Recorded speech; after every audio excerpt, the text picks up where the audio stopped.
there is inverse relation between price of the commodity and demand of the commodity. Similarly, yesterday we have finished the chapter supply.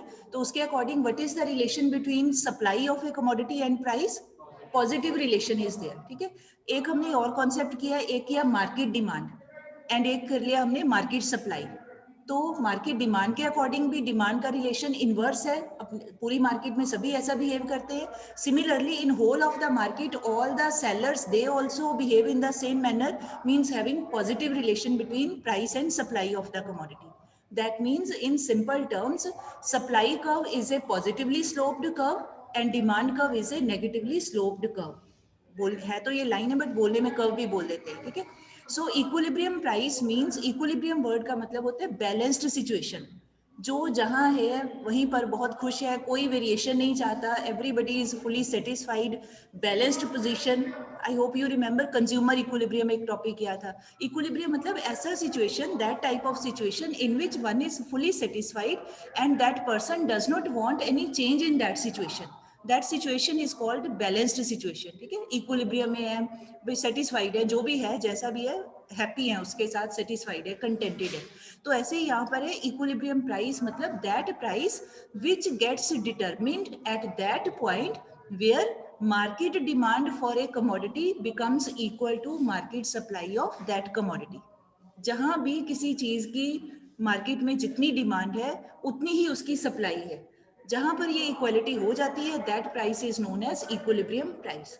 जैसे किसी चीज के ये चौक है तो market में ऐसे 10 चौक्स की डिमांड है, और जब हम मार्केट जाएं तो हमें ऐसे ही 10 चौक्स मिल भी जाएं, तो जिस प्राइस के ऊपर हम लेने के लिए रेडी हैं और सेलर उसको बेचने के लिए रेडी है, that point that price will be known as equilibrium price. I hope it is clear. ठीक है, तो equilibrium price means that price which gets determined at that point where market demand of a commodity becomes equal to market supply of that commodity. ठीक, तो कोई भी ये जो equilibrium price होता है, it gets settled, it gets established in a market, in an industry and all individual firms under perfect competition. अगर ऐसा मान के चलें कि मार्केट में, because our chapter is related to price determination under perfect competition only, तो सभी firms ने अगर ये चौक का प्राइस 1 रुपी डिटरमिन हुआ है तो हम सारे ही sellers we will sell this chalk at price 1 rupee. सारे ही बायर्स को जिन्होंने भी लेना है they will buy this chalk at 1 rupee price. उनको और उनके पास और कोई ऑप्शन ही नहीं है क्योंकि एक ही चीज है मार्केट के अंदर. ठीक है, so in that case now you can see next page, equilibrium price determination. Now first point is given demand side. ठीक है, demand side means market demand. तो यहाँ पर we have to write 1 or 2 lines related to market demand. कि demand side means in the market demand for a commodity has inverse relation with its price and demand curve is negatively sloped. वही repetition है जो पहले lesson कर चुके हैं. Then supply side में you will write that in the market there is positive relation between the price of the commodity and its supply. जो भी बेचा जाएगा उसका उसके प्राइस के साथ पॉजिटिव रिलेशन है, and supply curve is positively sloped. These two paragraphs are the repetition of the chapters demand and supply. Okay? Now let us assume one table. Now you please note down in your notebooks also. All are requested to make this table. Suppose this is price.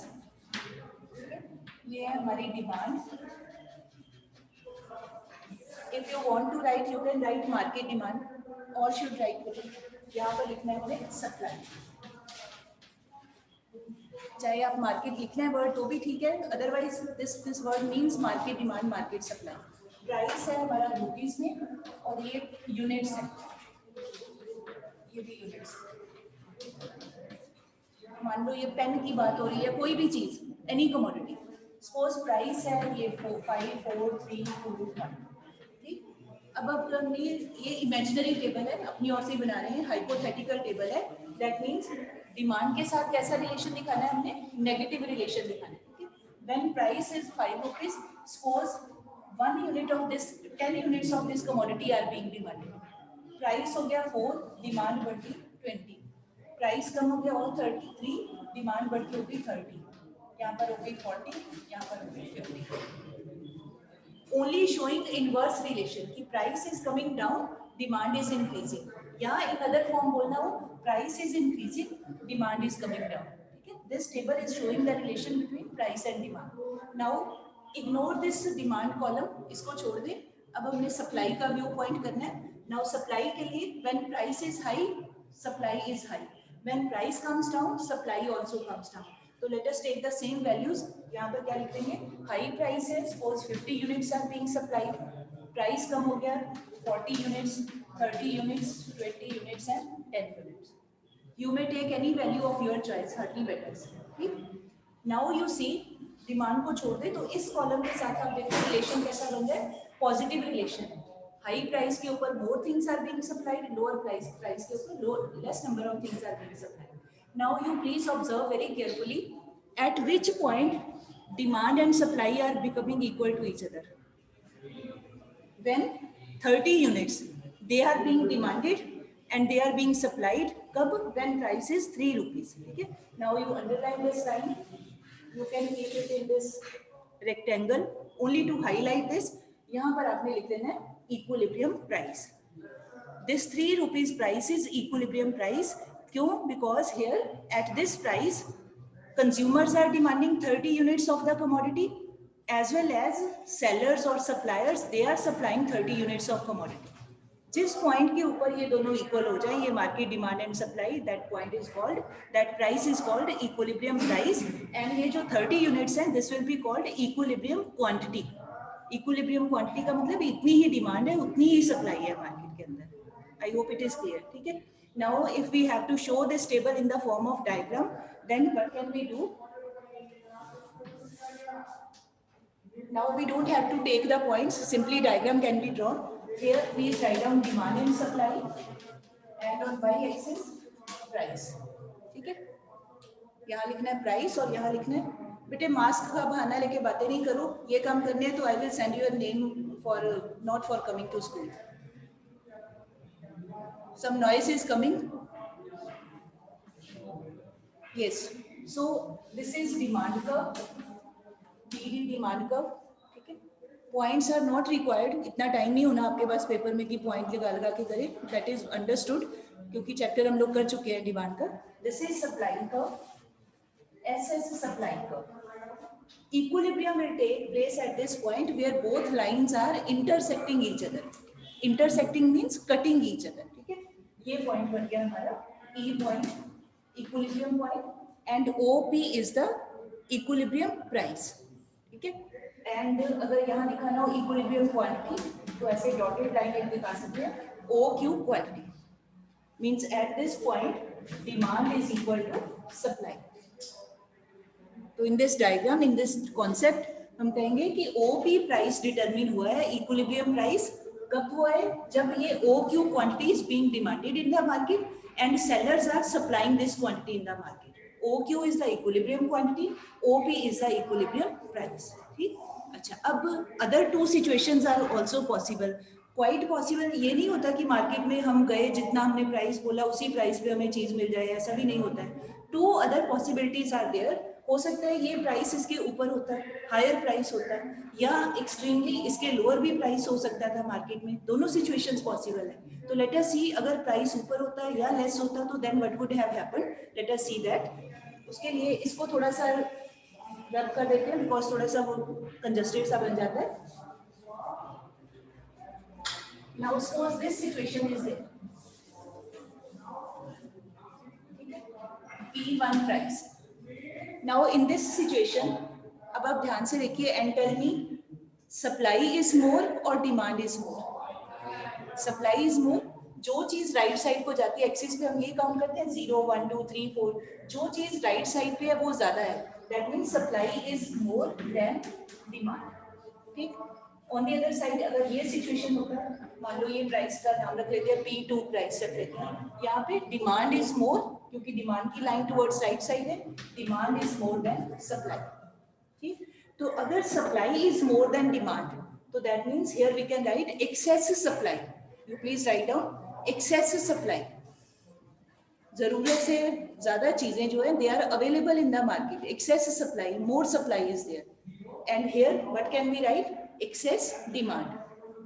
यही meaning बना ना, greater than sign का ये meaning बना कि यहाँ पे demand is more, excess demand, here excess supply. ठीक. Now very normal situation, whenever any commodity has more supply in the market as compared to its demand, what happens to its price? Price कम हो जाते हैं. किसी चीज बड़े आराम से हमें चीज मिल रही है, कोई दिक्कत नहीं हो रही, रादर लोग ही कम जाते हैं डिमांड करने के लिए, मार्केट में आराम से चीजें अवेलेबल हैं, जरूरत से ज्यादा ही अवेलेबल है, तो देन दैट मीन्स इस केस में क्या होगा, नाउ सप्लाई इज मोर, तो प्राइस विल कम डाउन. ठीक है. कम डाउन एकदम जंप करके नहीं आ जाएगा, it will not directly come from P1 to P. पहले इतना थोड़ा सा कम होगा, फिर और कम करते करते slowly and steadily it will get adjusted. तब तक ये कंपटीशन इनके बीच में चलेगा जब तक कि ये प्राइस सेटल नहीं हो जाता है.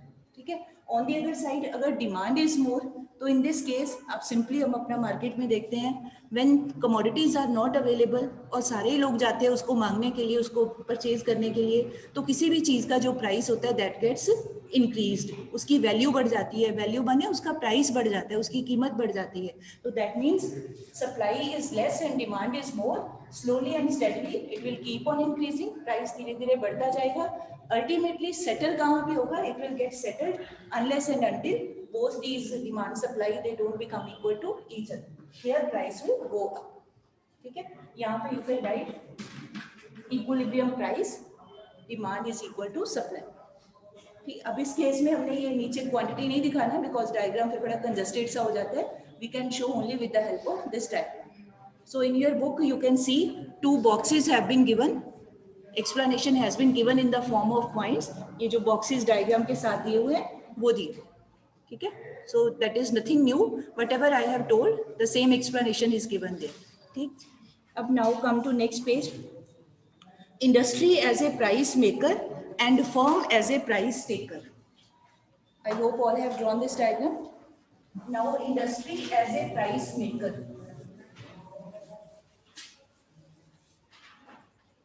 Now please draw 2 diagrams horizontally. ठीक है. हॉरिजॉन्टली डायग्राम ड्रॉ करिए. यहाँ पर लिखना है इंडस्ट्री, इसके आगे लिखिए price maker, here firm price taker. Industry price maker means the authority which decides about the price, and this has to just accept the price. Okay. Now on y-axis price in both diagrams, दोनों की prices के नीचे demand and supply. Now this is equilibrium price.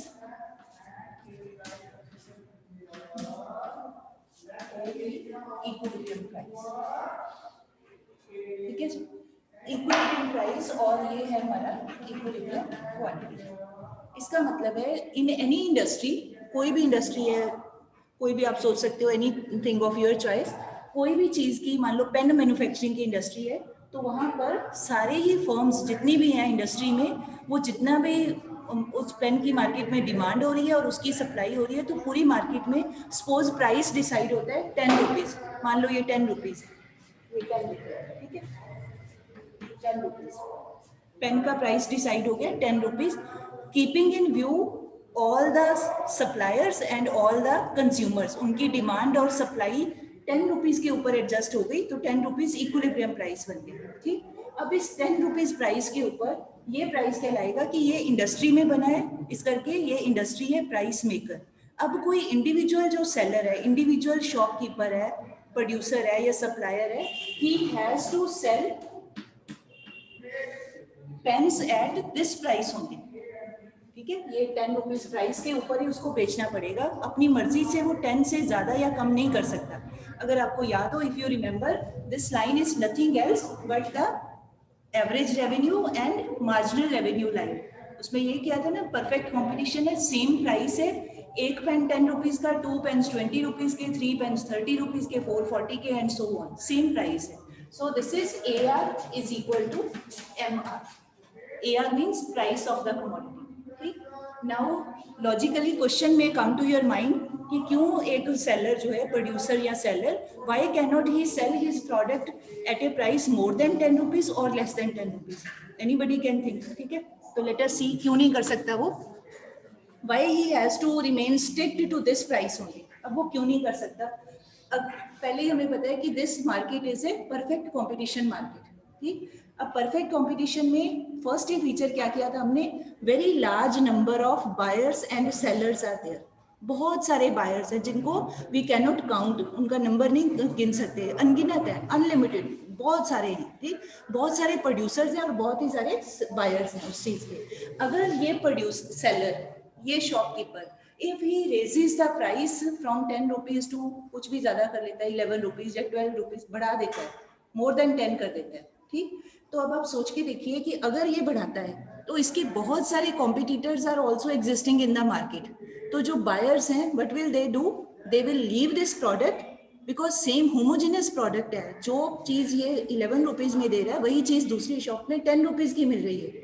Getting my point, ठीक है. तो फिर क्या होगा, buyers will not buy product from this seller, rather they will go to other shops, other sellers के पास आपको वही चीज 10 रुपीज पे मिल रही है. क्वालिटी में कोई चेंज नहीं है, because commodities are perfect substitutes. पहले ही हम कह देते हैं same product, all features are same, same in all respects, बिल्कुल एक जैसी चीजें हैं. तो कोई भी लॉजिकली कोई भी बायर महंगी चीज नहीं लेगा, वो 10 रुपीज में उसको बाकी शॉप से मिल रही है तो वो 10 की ही लेगा. That means this producer can not take the risk of increasing price. इतना समझ आ गया? अच्छा, दूसरी सिचुएशन, अगर वो 10 से कम कर दे, ज्यादा ही जरूरत से ज्यादा ही ओवर स्मार्ट हो गए, मैं 10 से कम कर लेता हूँ प्राइस, ज्यादा लोगों को मैं बेच देता हूँ, प्रॉफिट कमा लेता हूँ, तो उस केस में भी he is unable to do this thing. Reason क्या है? एक तो है कि रैशनैलिटी. इकोनॉमिक्स में जब भी हम पढ़ते हैं तो एक कहते हैं every person, any economic agent, economic agent मतलब चाहे वो प्रोड्यूसर है और वो कंज्यूमर है, कुछ भी है, वो एक समझदार आदमी है. अपना समझदार का इन द सेंस कि वो अपना प्रॉफिट देखता है, मुझे कहाँ फायदा हो रहा है कहाँ नहीं हो रहा है, ठीक है.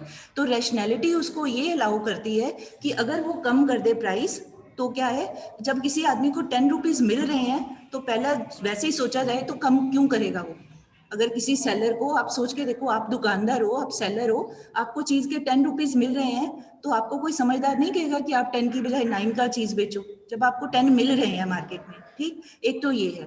दूसरा रीजन ये है, मान लो फिर भी कर देता है, 9 पे बेचना चाहता है वो, तो 9 रुपीज पे बेचने के बाद व्हाट विल हैपन कि जब हम कहते हैं कि there are large number of sellers, बहुत सारे हैं, तो ये इंडिविजुअल सेलर की इतनी कैपेसिटी नहीं है कि वो पूरी मार्केट के बायर्स को पेन सप्लाई कर सके.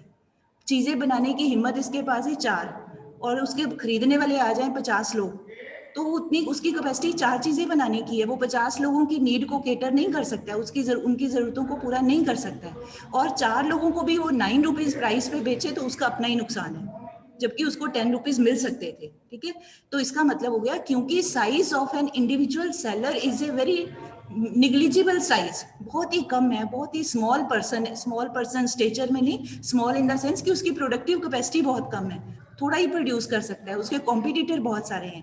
तो due to that reason, due to his less share in the market, very less share in the market, क्योंकि बहुत सारे हैं, तो इस करके he is unable to cater to the needs of all the buyers who are coming to his shop, because he, if he reduces the price, ठीक. Number second, his rationality should not allow him to reduce the price when he is getting more price.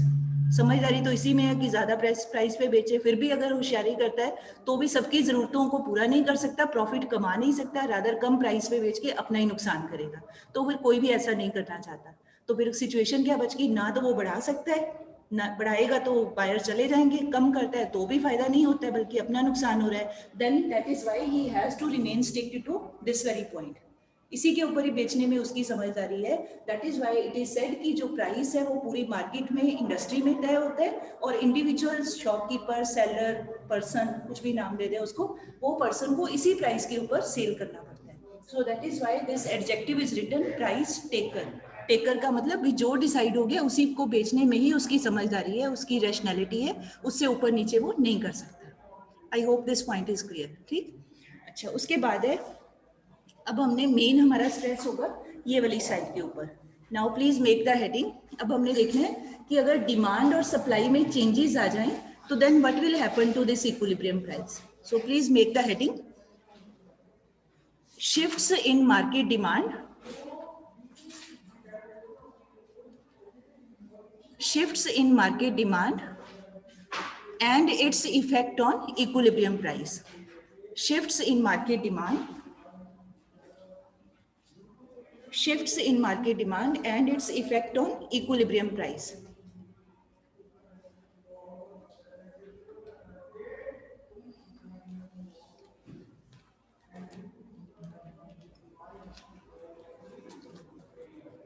This is the main heading. Now below this heading, give another subheading, if there is increase in demand. If there is increase in demand.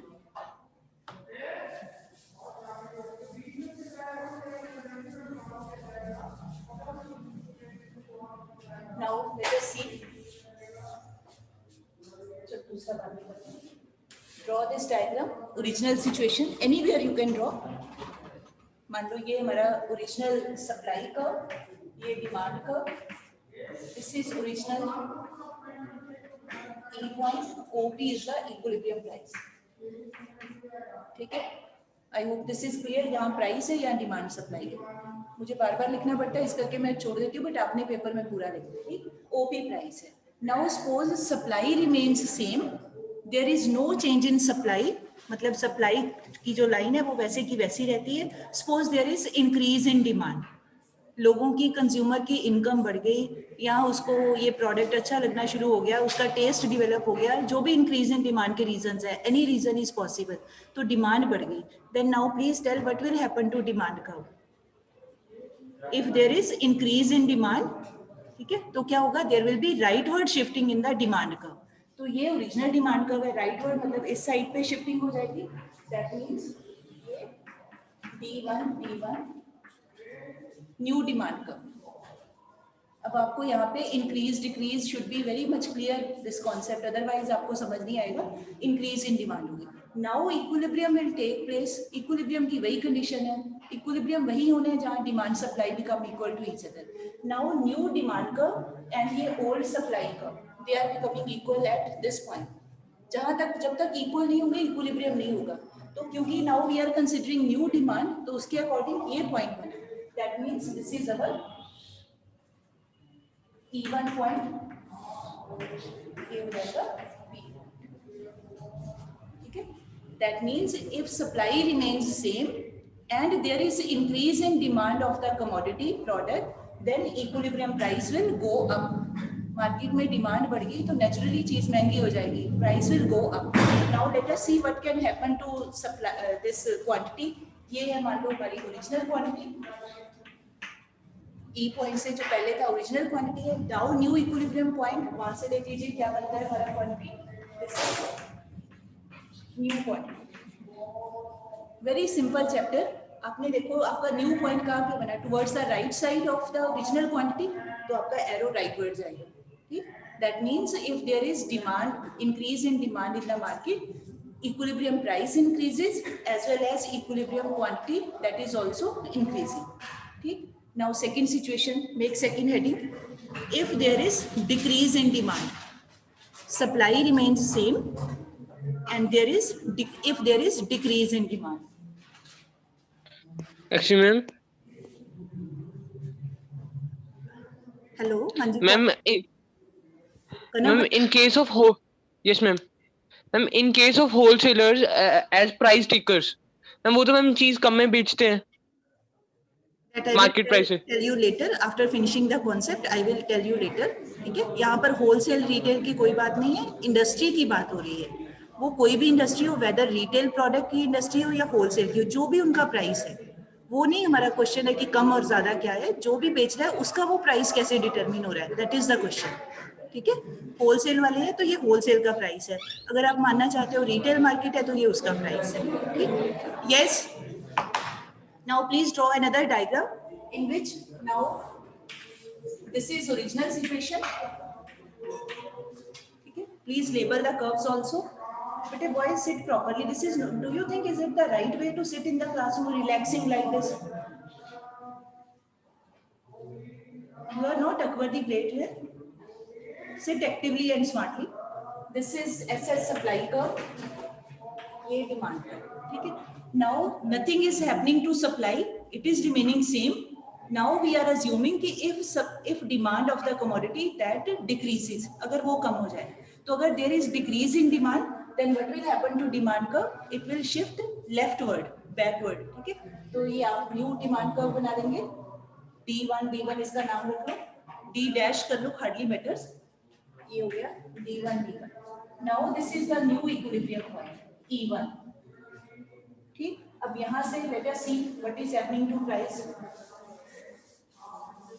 Now price has come down. Original price के comparatively new price has come down. क्यों? क्योंकि जब हमारी जो demand है that has got decreased.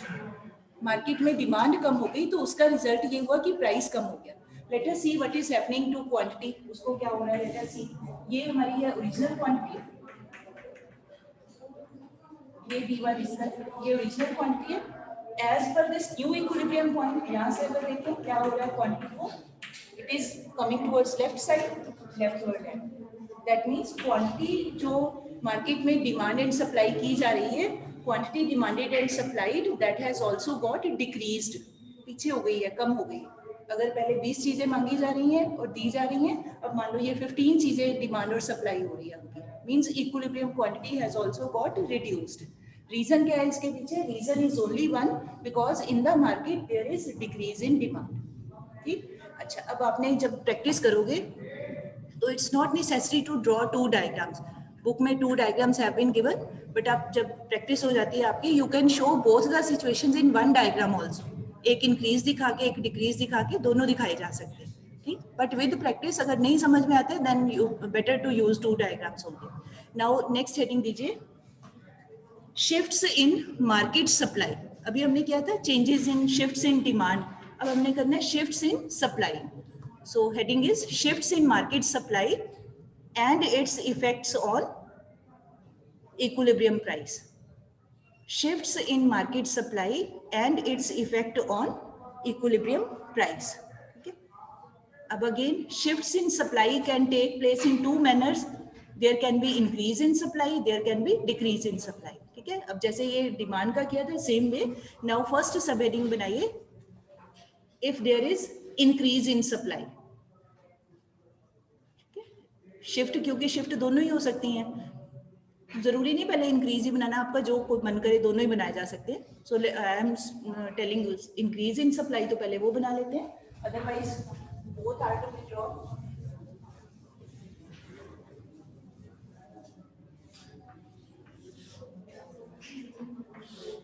Now again draw original situation, कहीं पर भी आप अपना इक्विलिब्रियम प्राइस, ओरिजिनल का मतलब कि अपनी मर्जी है, वी आर फ्री, इंडिपेंडेंस है हमारी डायग्राम ड्रॉ करने में। तो ये हमारा इक्विलिब्रियम प्राइस है, दिस इज एसएस सप्लाई का, एडी डिमांड का, this is OP equilibrium price, ठीक। अब now there is no change in demand, it is remaining same, जो जैसी है डिमांड का वैसे ही रहती है। जैसे पिछले डायग्राम में सप्लाई को सेम माना था, अब यहाँ पे डिमांड को सेम मान लेना है। Now there is increase in supply, तो अगर there is increase in supply what will happen to supply curve, it will shift towards right side. तो another line parallel to the original one, मान लो S1 is the new supply curve, ठीक। अब now let us see equilibrium कहाँ पे हो रहा है, equilibrium is taking at this point E1। Equilibrium वही होना है जहां डिमांड सप्लाई कट करते हैं एक दूसरे को। सो ये बन गई हमारी न्यू प्राइस की लाइन, ये P1, ठीक है। तो इसका मतलब क्या हो गया कि if in the market demand has remained same, उसमें कोई चेंज नहीं आया, but supply has got increased due to any reason, वो एनी रीजन में आप सारे फैक्टर्स आ सकते हैं, टेक्नोलॉजी इंप्रूव हो गई, फैक्टर इनपुट्स चीप हो गए, या गवर्नमेंट ने टैक्स कंसेशन देने स्टार्ट कर दिए, सब्सिडी दे दी, टेक्नोलॉजी इंप्रूव हो गई, कोई भी रीजन हो सकता है, ठीक है। So due to increase in supply equilibrium price will come down. तो if we want to see its effect on quantity, तो वो देख लेते हैं। क्वांटिटी में firstly you will draw the line belonging to original point, complete कर लीजिए इसको, ये पॉइंट है हमारा इक्विलिब्रियम क्वांटिटी ओरिजिनल, ठीक है। न्यू इक्विलिब्रियम पॉइंट E1 है, यहाँ से ड्रॉ करके line Q1, it is going towards right side, rightward arrow. That means with increase in supply, what will happen?